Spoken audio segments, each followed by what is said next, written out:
I'm Evelyn Lee. And I'm Janine Chastain. We're collaborating on curated conversations to explore how the industry of architecture is changing. Together, we'll find ways to create new solutions to current challenges while elevating the value of architects. Welcome to Practice Disrupted.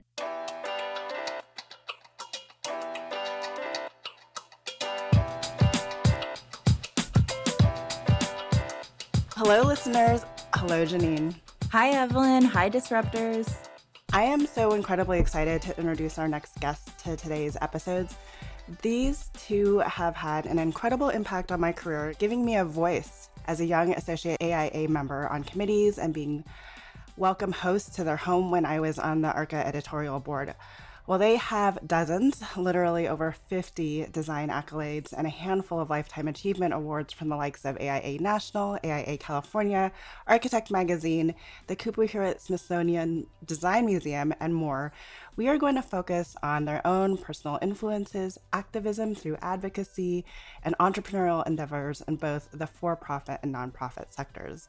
It is with great enthusiasm that I welcome the 2022 recipients of AIA National's Gold Medal Award, Angela Brooks, FAIA, and Lawrence Scarpa, FAIA. And it's so weird to kind of rattle your two names off very formally. So Angie and Larry, thank you so much for taking time out of your day to be with us. We are going to drop your well-intentioned, well-meaning, formally written bios in the show notes. So all of your accolades will be listed there. But we like to kind of drop a softball question to our guests to get them started and have you introduce yourselves in your own words. So maybe Angie, starting with you, tell us a little bit about yourself, and then we'll pick up a little bit about Brooks Scarpa as well. Sure. Well, hi, Evelyn and Janine. Thank you so much for inviting us today. I got started in architecture many years ago. Both of my parents were teachers, and I wanted to help a lot of people make better communities. And the interesting thing is I really didn't know what an architect did when I started school. By the time I graduated, I knew I wanted to really work on things that exist beyond the property line. And so I guess I would say for the last 3 decades, I've been working on these issues while staying within the traditional architectural profession and trying to kind of broaden what it is an architect does. Amazing. Larry, do you want to take your own intro?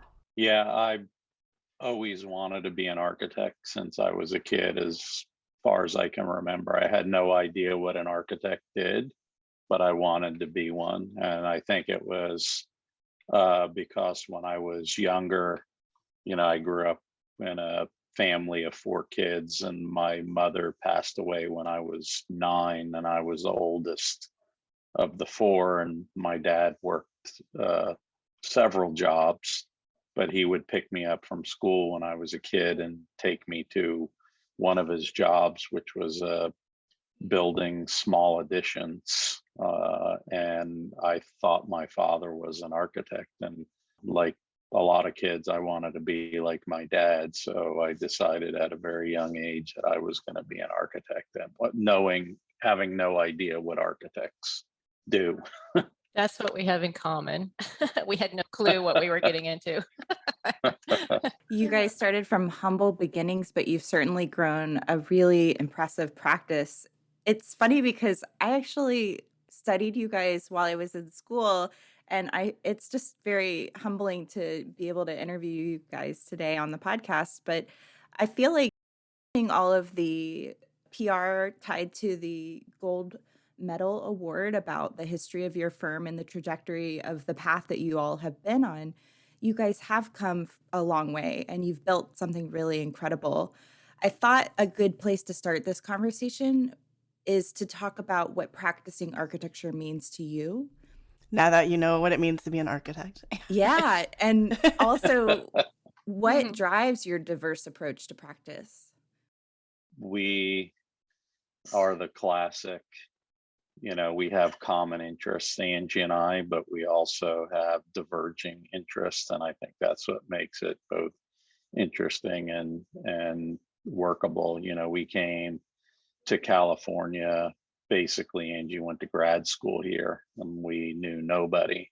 So we just kind of showed up and I had worked for the likes of Paul Rudolph and Holt Hinshaw and other well-known architects. And at that point, I was pretty much ready to, branch out on my own or have my own voice.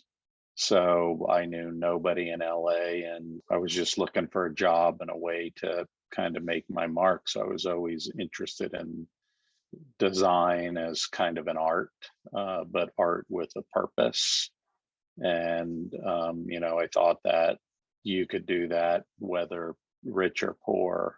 And, Angie kind of had similar objectives. Yeah, and I think architects are problem solvers. The education of an architect is to solve problems both large and small.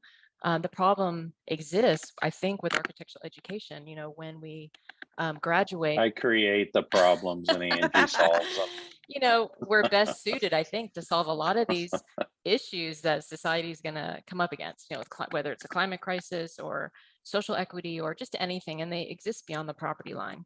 So I think we need to have sort of a transformative in the future. We have to transform what it is an architect does. And I sort of think about it the same way that the law profession kind of expanded what they do.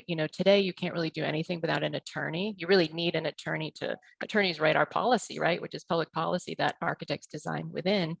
And I would really want to get to a day when we can't do anything without an architect. We need to have a designer on the staff of the city that's looking at, putting in bike lanes, for instance. We need to have an architect working with a civil engineer. And architects are collaborators. That's what we do. And I think that's what we're educated to do. So I think we need to elevate the definition of an architect and what it is an architect does. And so when I graduated from SciArc, I didn't want to design singular buildings. And my thesis was about solving the problem of suburbia. And SciArc was not doing that in the early 90s. They accused Angie of doing a Berkeley thesis Oh, at wow. SciArc. Yeah, I mean, but it was a really great experience for me because SciArc, teaches you to think outside the box and be creative and solve these larger issues. So I went to work for the LA Community Design Center because it was literally the only place in Los Angeles at the time that was doing both development and design and was hiring architects. And so I wanted to learn how communities got developed, how projects got developed. And so I did that for a little while. And I think that was really what, for me, a really critical part of my foundation. And it's kind of helped me now. A lot of the people I knew back then are my clients and colleagues today. Yeah, and architecture is, it's an art that people occupy. And, it really has, unlike a painting, if you don't like it, you put it in the closet.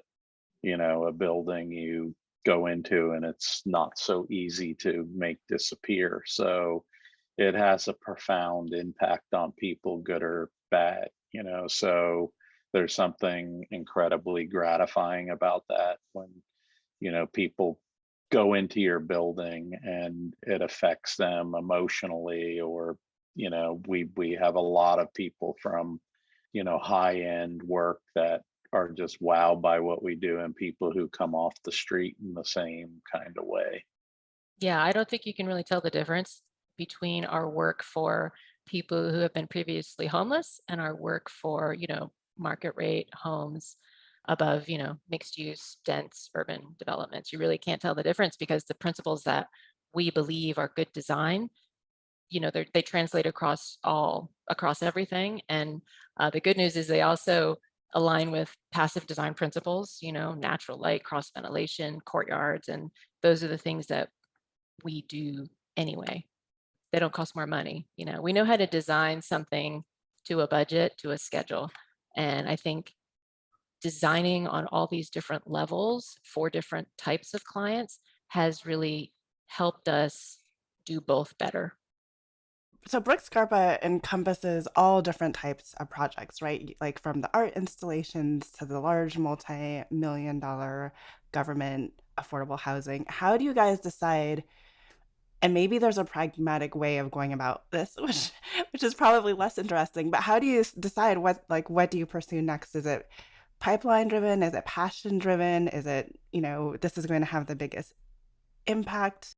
We look for, opportunities. For example, in the affordable housing world, when we started, it was not really about good design. And, you know, we were young in our career and, had basically nothing to do. And we looked at it and said, boy, you know, there's some really bad work in this area. We don't have to do much to look like heroes. And it wasn't quite that easy, but we've kind of chose the path of maybe some less glamorous arenas that people have avoided, and we've kind of turned them into something special like affordable housing. We've done similar things with parking structures, but we've always you know done what we've made chicken liver from chicken, what, that's kind of been something we've done as we've taken opportunities, or we found opportunities where others never ventured to look. And that's, kind of been a hallmark of what we've done. Even with some of our affordable housing projects, we recently finished the project for Skid Row Housing Trust.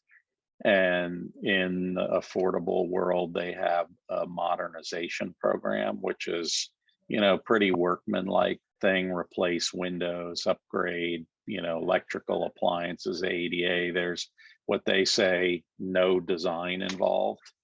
And, the trust sort of apologetically asked if we could help them, with one of the modernization projects.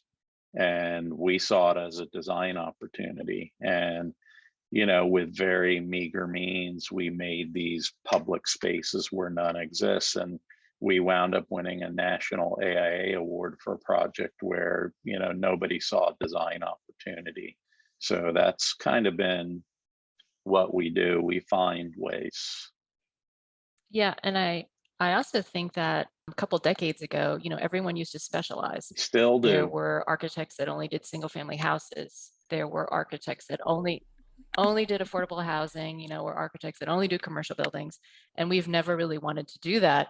And at one point I told Larry, can we just do the same type twice? It's not the best business model. Yeah, doing a different type of building every single time, it's a huge learning curve. So I think 3 decades, hindsight's 2020. So 3 decades later, I think that is what has made us successful and allowed us to do what we really want to do, which is design all of these different building types. And it's hard. It's very hard. People will come to you and say, if you try to, our first project in the nonprofit affordable housing world, the question was asked, how many have you done? And of course it was none. So how do you do your first one? That's what's really difficult. And even now, the banks, they don't want to finance a project if the architect hasn't done at least 10 of the same building type. And so we have to fill out these forms now, which prove that we've done 10 of these. So we're at a point now where we've done all of this stuff, but it's been, not easy. Tom Main told me, he said it took him 30 years for people to figure out that he could do, a whole variety of building types, that it was about design, not about the project type.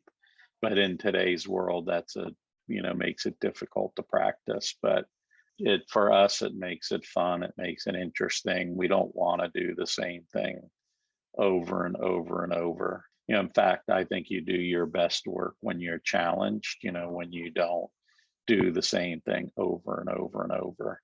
So it's both I think it's a personal thing in some way, as well as professional. I'm really proud of the fact that we have a lot of repeat clients too. So I would say we're kind of known for working on challenging projects as well, which is both good and bad. But people come back to us. So we've done several buildings, for instance, for the same clients. Mm-hmm. And that's what I'm really proud of. In addition to being very intentional about how you've built your practice and creating design for everyone, I'm wondering, another hallmark of your firm is really this activism that you guys are engaged in. And it shows up both in the affordable housing realm, but I know also in the sustainability and climate activism realm. So I'd love to hear more about how activism plays a role in the way that you design and create. Yeah, we work in a bit of what Ted Smith would describe as a parallel universe, where we have part of us doing things that are not really building related, but they eventually come back to us, in building form. For example, when we did Colorado Court, when we finished that, we got, almost every award on the planet for that project, but we were left with a sense of emptiness, when it was done, because it was downtown Santa Monica, and the best we could get our client to do was to put a community room on the ground floor. You're talking probably the most expensive real estate in the country, where it would be a huge win to have commercial space or something on the ground floor, and we were told their bylaws and funding just wouldn't allow it. So what we did is, we went and lobbied the state. We got rules changed. And so our next project, we were able to do it. So we kind of don't sometimes fight on a building basis, but we fight at the policy level to make changes. Angie can elaborate a lot more on that. Yeah, I think whether you call it activism or advocacy, just these issues that exist in the world today, I think everyone, whether you're an architect or a different professional, needs to be involved in making the world a better place for everyone. The first job I had out of graduate school, I was given a task to spend $250,000. It was a grant that was given to put recycling chutes in affordable housing projects. And this was in like 1991. And so, that was when we weren't even recycling anything, so there's been a lot of changes. And I think, we can kind of see that, we can see that into the future, but we also were in school at the University of Florida where we had a professor who was putting solar panels on his buildings in the 70s. And, we know that that never really took off. And so you have to be active and you have to get yourself to these tables where these discussions are being made, because laws are being made and passed. And those are the things that we operate within. And we really want to be able to be a part of those discussions. And so I think that's why we're active. But, we're also mentors. I mean, Larry teaches. I started a small mentorship program to help young Black women who are professionals, because I feel like within our profession, diversity is what makes us better as well. And so our profession needs to be more diverse, and we need to give people support and a leg up within our profession. We need to be active to do that in order to make our profession better for all of us. Harvey Gantt, the former mayor of Charlotte and architect, once said, he said he did more in 1 week as a mayor than he did in 20 years as an architect. So, when you work on policy things and you get changes that way, it impacts so many people. Like through a nonprofit, we started Livable Places. We were able to get adopted what's known here in LA now is the small lot ordinance, is commonly referred to. And you ask any architect in LA and they know it, they use it. It's like, it's kind of a game changer for how we do development in LA, raising the quality and making more density. And when we first started that, and we kind of tested those ideas, and we went to the politicians and stuff to get support, they told us it was political suicide. But now, what we did over 20 years ago, everyone now is saying, oh, the ADU, this was stuff we were doing over 2 decades ago, and how you densify. So we're just, we just have ideas, and I guess we're motivated to make our world a better place. And I think that's what architects do. And essentially when we went to school, you were everyone was taught to be the designer. And if you weren't the designer, you were a failure as an architect. And I think that paradigm is changing, but it still needs to shift because our profession is big and broad and it needs a lot of people doing a lot of different things. Like Angie alluded to, we should be advisors on policy. We should be advisors on how cities are formed, urban design. And that's what we're really cut out to do.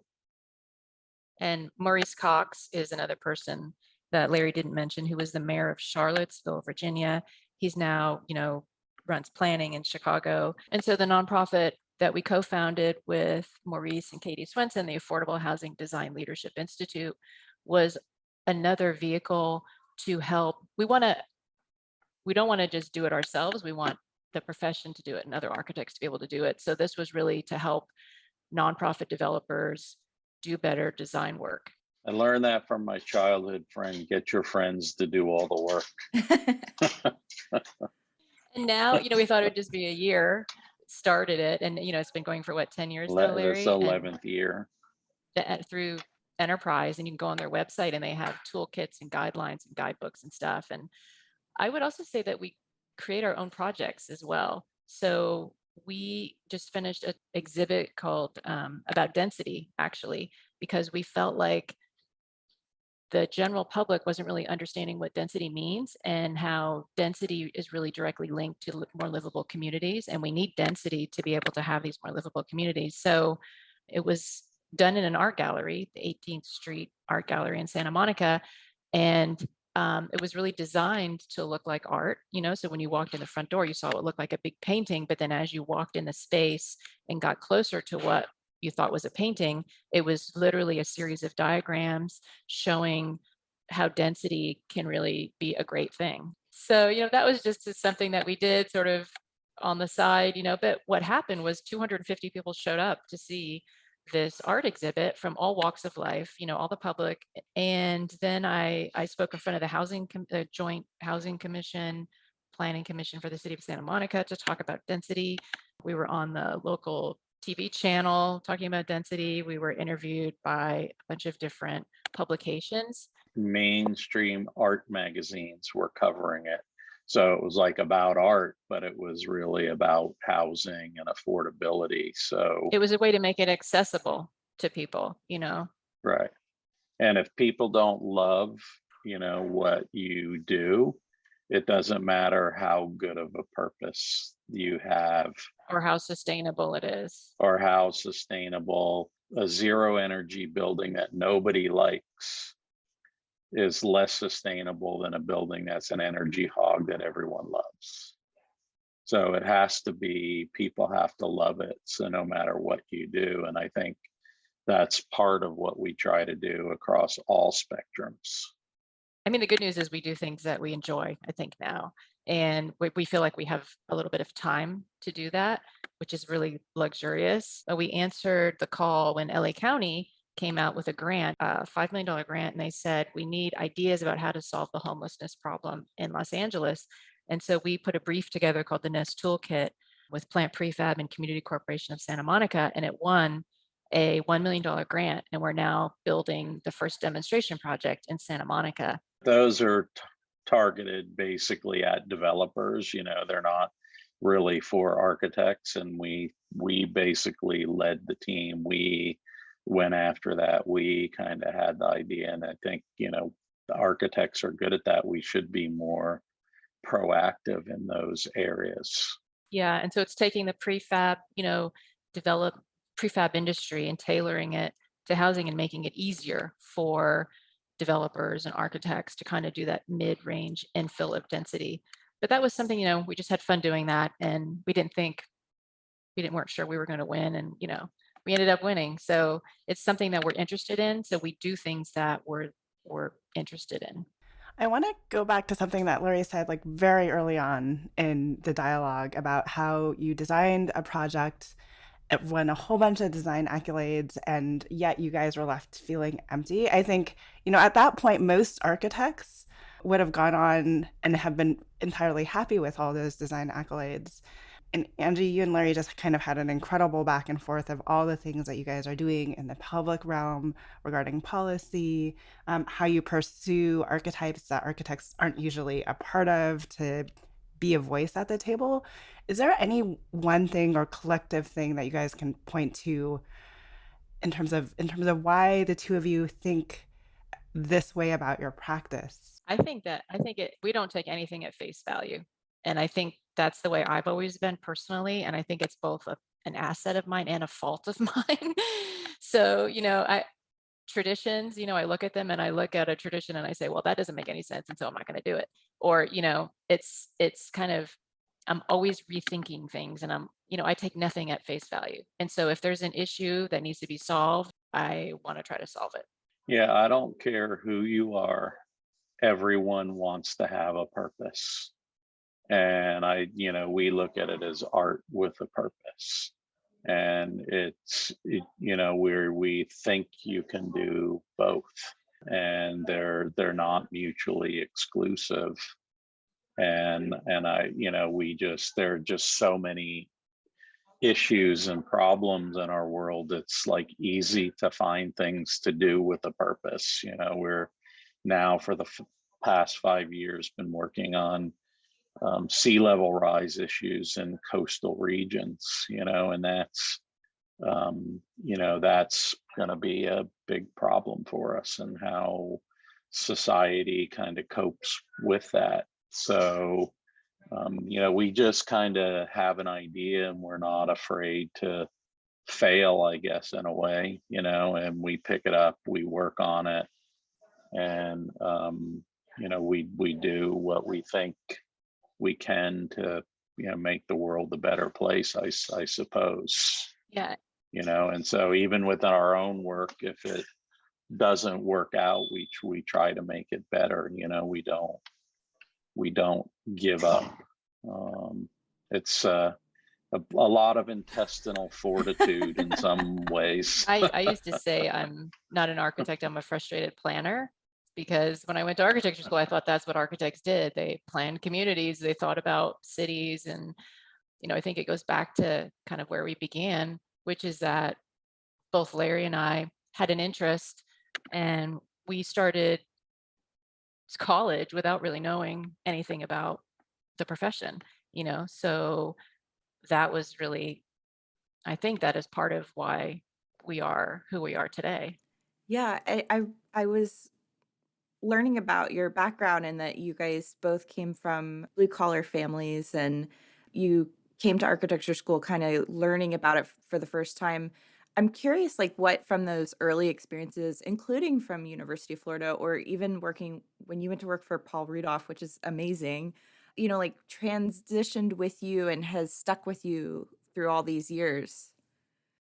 A lot of things have stuck with me personally. I also worked for Paul Rudolph's first employee in Florida, and I learned a lot of lessons about space and light, lots of little lessons. But for me, the big takeaway was, it was a moment when I was in Rudolph's office, and I always loved this house called the Milam House that he did in Jacksonville Beach, and I wanted to see it. So the first thing I did when I was in Rudolph's office, I went to look at the drawings of that house, and he kept very good records of his sketches and so forth. And I was like completely shocked when I looked at it, because the first drawings of that house were like nothing like what was built,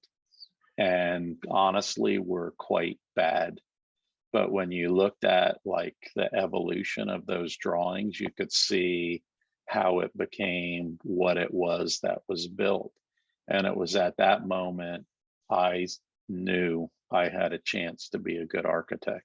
I said, with a lot of work, you can actually become a good architect. He is the, and he always worked very hard. So I guess I kind of continued. My dad was a hard worker too, always was. And I learned that, you know, a good work ethic can go a long way, can make up for a lot of lack of talent.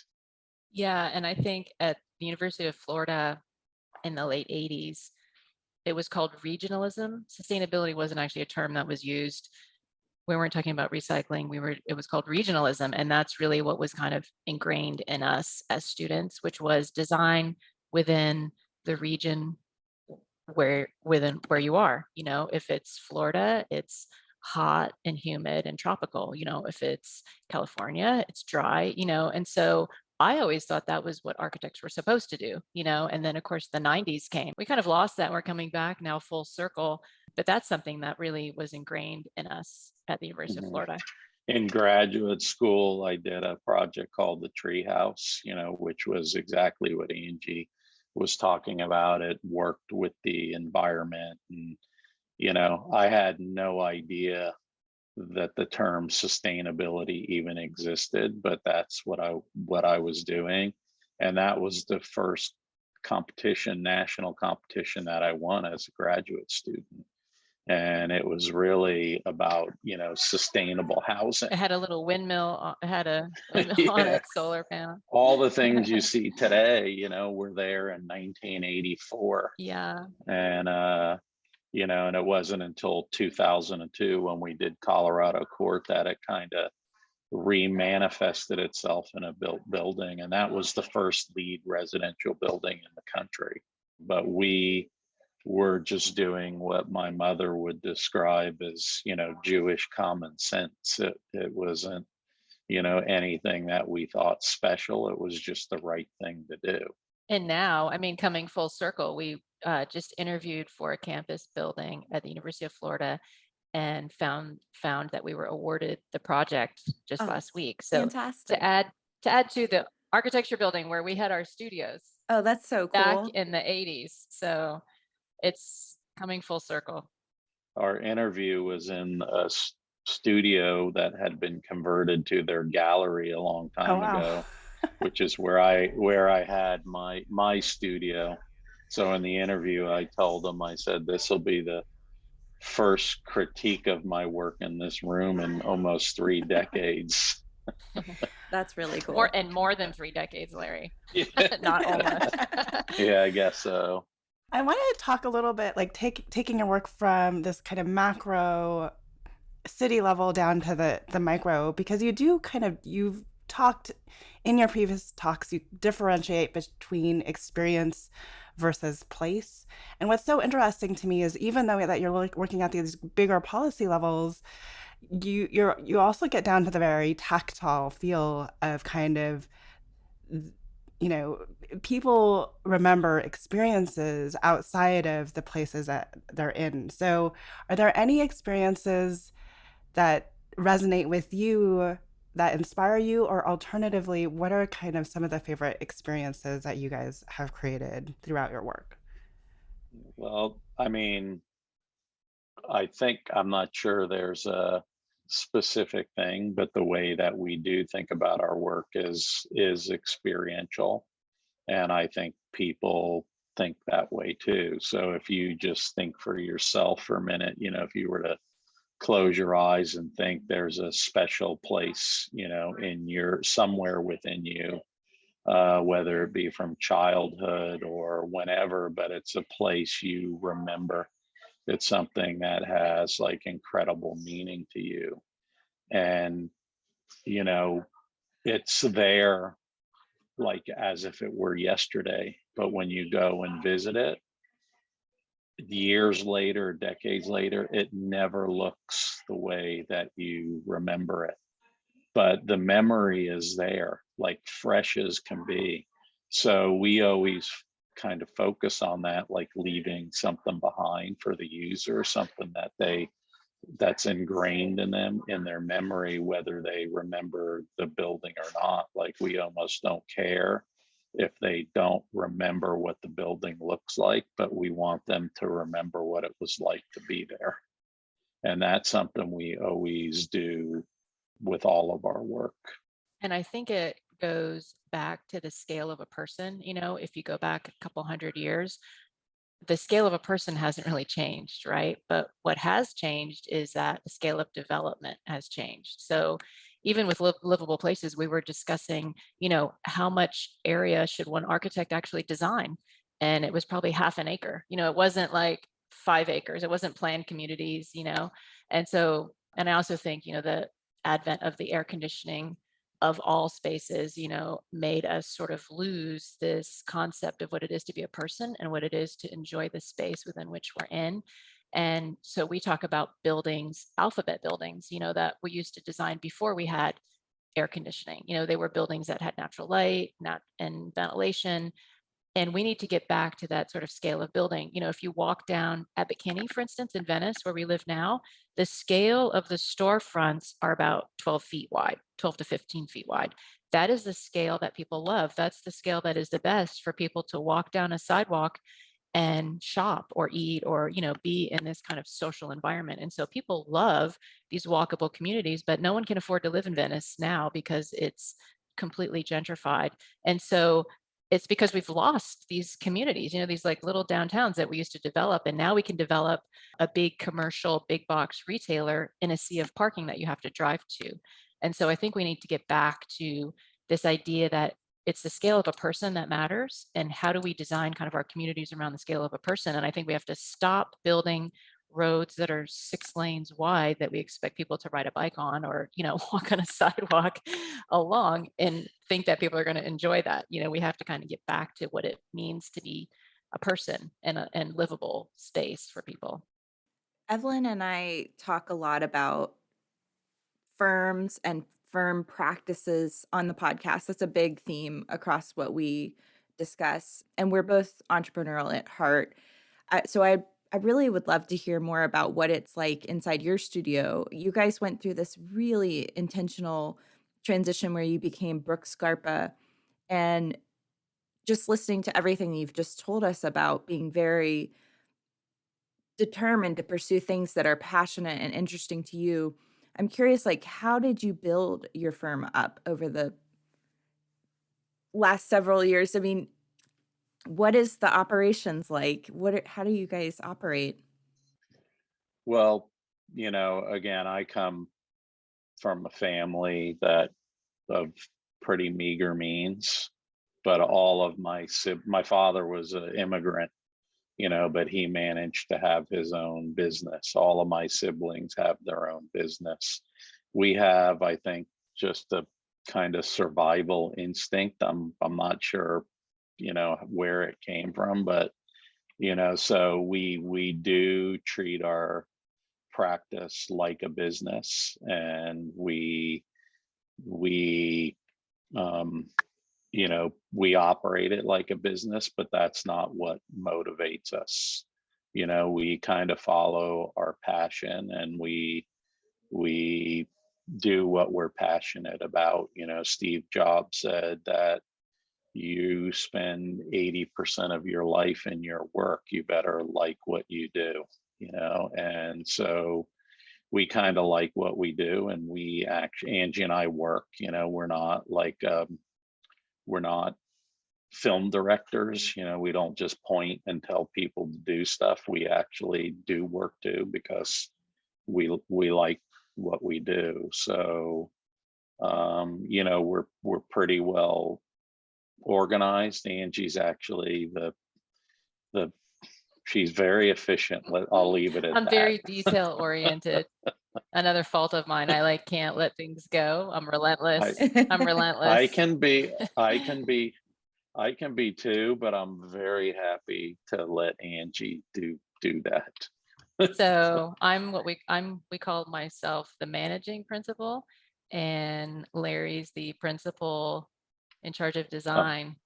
I'm the partner in charge of reaping the benefit. And so what I really love is kind of what I used to do at the LA Community Design Center, which was feasibility studies, actually looking around for opportunities and site selection, due diligence, development, how to make the best project and the best site location.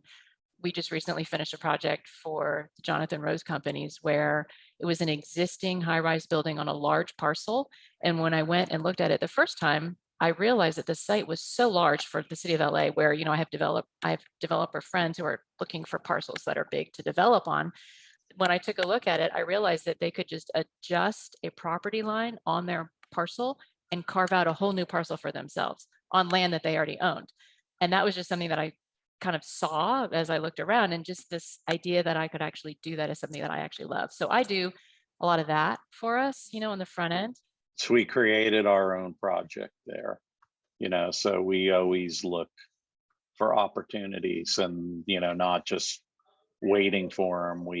In that case, we create And them, Larry's a designer. in the Nest toolkit. Larry's a too. sculptor. He's an artist, and he would be happy just in a studio designing all day and not talking to anybody else. I do like in the videos that you sent over, and we'll link it in the show notes. There's, I think, Angie, at one point you say Larry, you don't let him design beyond CDs. Like that's like the cutoff point. Yeah. So we try not to even talk to Larry once the project starts construction, because, we'll go out to the job site and Larry will say, it'd be better if that door were over there, or, I'm kind of joking, but,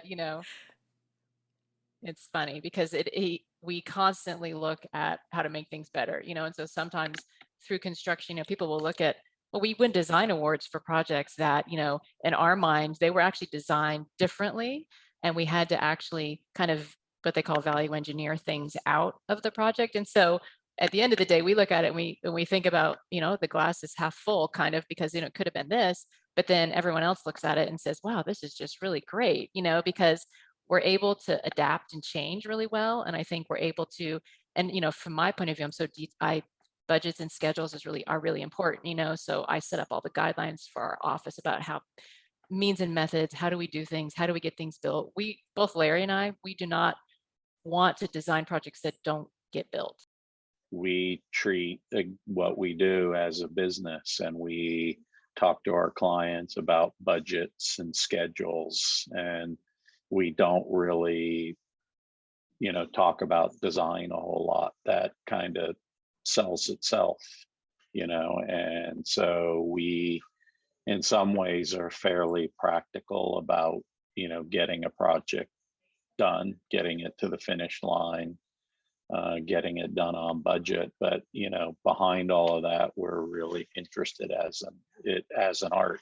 So you have to do both. And that's, in some ways, the beauty of being an architect. Yeah, that people actually give us that opportunity. It's just a great opportunity to be able to do that. And not many people have that opportunity. We design space for people. Everyone has a budget, even if it's like a ridiculously good budget, it's still a budget, you know what I mean? So you always have to be conscious about that and the constructability. And It's hard to maintain a design thread from concept through construction. It really is. So we don't do any projects where we're not involved in construction. Mm-hmm. Let me take that back, unless they're in another Yeah. country where we don't, do that. But we just won't do that because it's just so difficult to actually assume that the team is going to be able to know, how to make those decisions when you're under construction, because you really do. So everyone who works with us, our entire staff, they all have that design eye. So when they get a question from a builder, should we do it this way or should we do it this way? They know how to make the best decision. Again, you asked a little bit about the practice too. We've never had a business plan that said something like, in 5 years, we're going to be 100 people. It's always, we've been driven by doing the quality work. And, like our plan is more about getting better than getting bigger. And, we just let the chips sort of fall where they may with respect to size, but we're always trying to be better, not just with what we do as a design, but better as a business, better performance, and then all the other stuff kind of takes care of itself. If you can get better, things will go better. Yeah, I think you guys definitely model that you're a firm that's driven by purpose, and you put that at the forefront of how you think about architecture, that you're pursuing things that really are meaningful. And then you're very entrepreneurial and using your architecture skills to create solutions and make it happen, like make these ideas happen, which is really exciting to hear. You said it better than we could. Both Angie and Larry, you kind of alluded to other organizations that you have had a very large hand in starting, if not founding. So, you talked about Livable Places, you talked about the Affordable Housing Design Leadership Institute. I don't think we've fully mentioned the A+D Museum. You started a scholarship with AIA Los Angeles, right? A student scholarship that has raised almost $1 million. Mhm. Like, how does that work within your practice? Most architects aren't going to think about like, oh, we should start this organization. And you also talked about the recent exhibit that you guys kind of put on yourselves. I don't think the average architect would say that's very entrepreneurial. I think Janina and I look at that and say that is actually super entrepreneurial. There's a lot of time if you don't watch a lot of TV, actually. Yeah, we could actually work, both of us, full time with a 20-person office with 0 clients. We have no problem doing that. We wouldn't actually Creating Yeah. work. generate any revenue. Yeah, we But have to. we could do that. We could create our own work. We have no problem doing that. Yeah. But there's, again, LA, the A+D, when we started that a long time ago, it was a group of us at the AIA. It's like, LA, it's like the second biggest city in the country, and there's no architecture and design representation. That just doesn't make sense, so we kind of just pursued it, not knowing exactly where it would take us. And, it was something that had legs with people, something that has lasted now for 25, plus years, where, and that's what we do a lot of.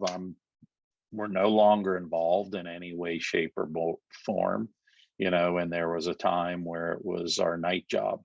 Same with the Affordable Housing Design Leadership Institute. That was something we did with a grant to the NEA. And, it took a lot of our time. And then we kind of handed it over to Enterprise, and they've taken it like way beyond what I could have ever imagined. For us, it was a sort of 1-year thing, and with hopes or aspirations of more. We're in the 11th year now. So you can get a lot done if everyone wants to, or not everyone, but a lot of people, like when they have an idea, they want to own it forever. And we don't want that. We want it to live on its own, to have its own legs. And, 80, the Institute doesn't need us anymore. We're at this point baggage. And that's, even from time to time, they'll ask us to help on some things, but by and large, we would be getting in the way now. Yeah. And I would say it's not just about us, all of these different things that we just talked about were really us talking to like-minded colleagues because we saw a problem that needed to be solved, So even with Livable Places, it was a group of people who were talking about these issues beyond the property line. There were nonprofit developers, there were 2 contractors, there was a politician, Architects, Mike Wu. Yeah, architects. It was a group of people from different, and a couple bankers, from the financing world. So Yeah. It was different people talking about the same issues, and all of us decided that we couldn't actually tackle the issue within our own professions, and that the only way we could do it was to form a nonprofit. And so we did that. And actually, that was when I went to the hospital to have Calder. And when I was the only meeting I missed and wasn't at, I was named president of the organization. Oh, Those are not there get the bird. Yeah. So But it's not just us, it's, I guess the key to all of it, now that I'm saying this out loud, is really that we're so passionate about it. We try to make it happen, with all of these Right. collaborators. But there are always successes and failures, and everything. And you learn from them and you try and make it better. But again, we did some things at Livable Places that have had a profound impact, on many things. But at the same time, I wish that nonprofit was still going. It had to close its doors. It was a nonprofit for 6 years and then closed its doors. And we wanted that to be sort of like our second child. I wanted it to be an organization that kind of went off and did those things on their own, but it didn't. And the scholarships too, we're part of that too. The 2x8, that's something that continues to go on right now. It's like become a legacy project for AIA.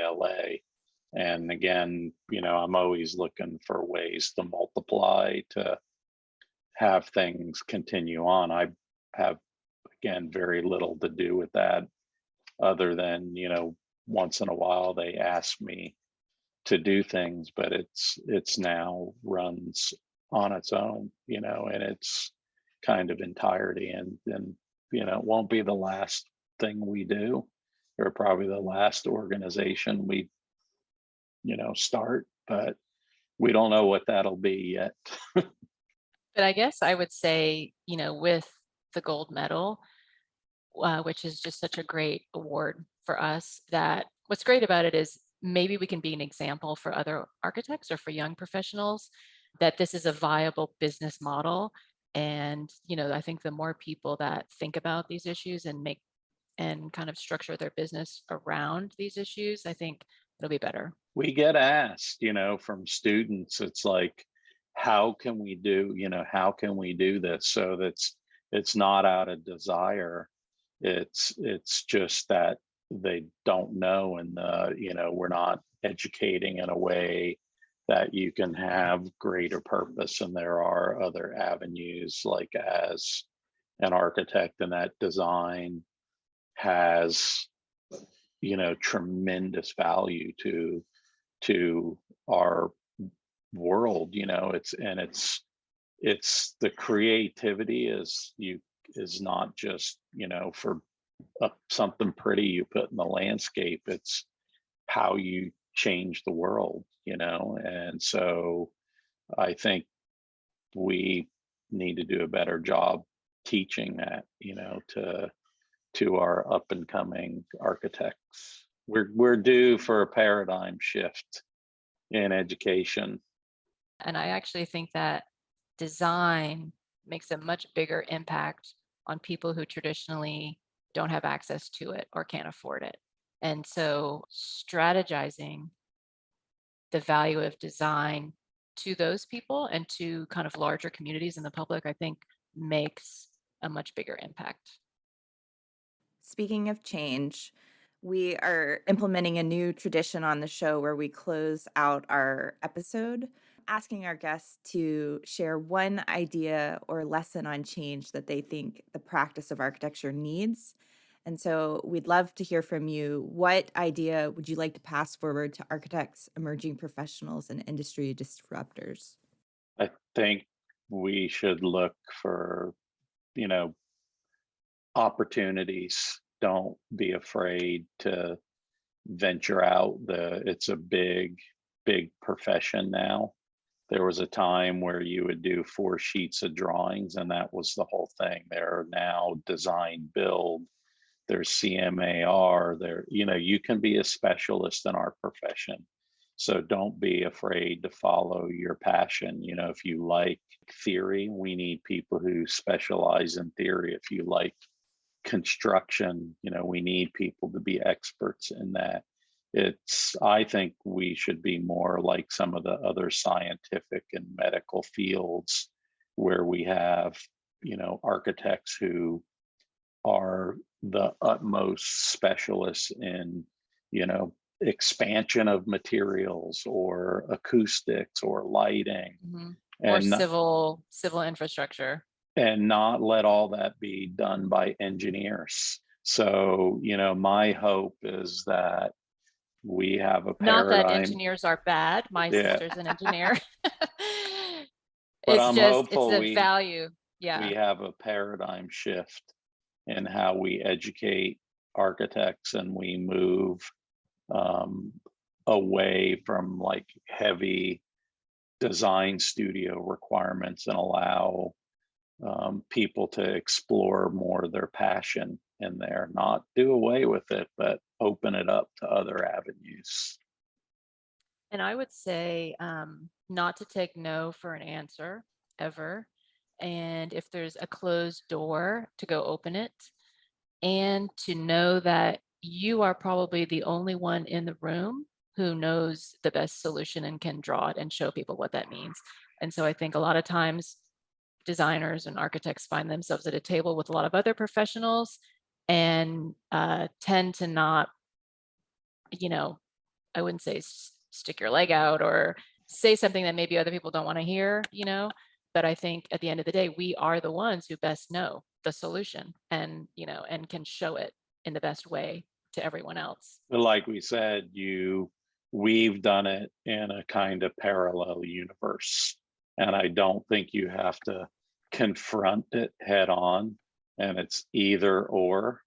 I think you can, lead by example, so you can show how it can be done while you work sometimes within the norms or the conventions, and eventually it gets, picked up. So it's like you can't be discouraged. You just have to find the way, and eventually, it will pay off for you.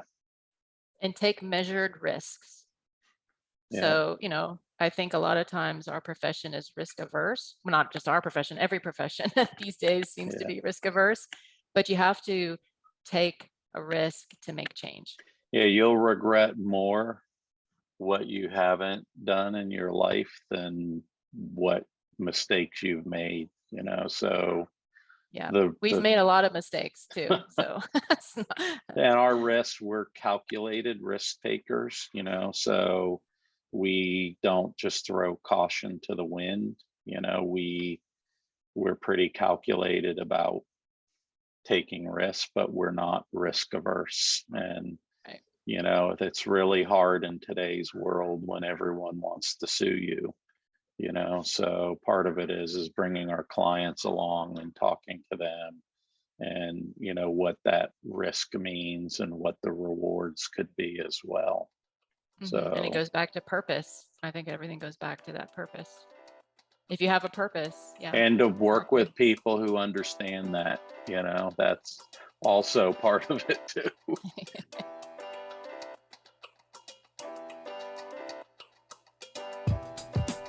Hi, Disruptors. If you like the content from today's show, you can find all of our past episodes over on practiceofarchitecture.com/podcast. Be a part of the conversation by joining us, our speakers, and others in our community at practiceofarchitecture.com/community. Our social media handle is @practiceofarch. That's @practiceofarch. We love to hear from you. Drop us a note to say hello. This show is part of Gable Media. You can learn more about other podcasts and video channels in our community by visiting gablmedia.com.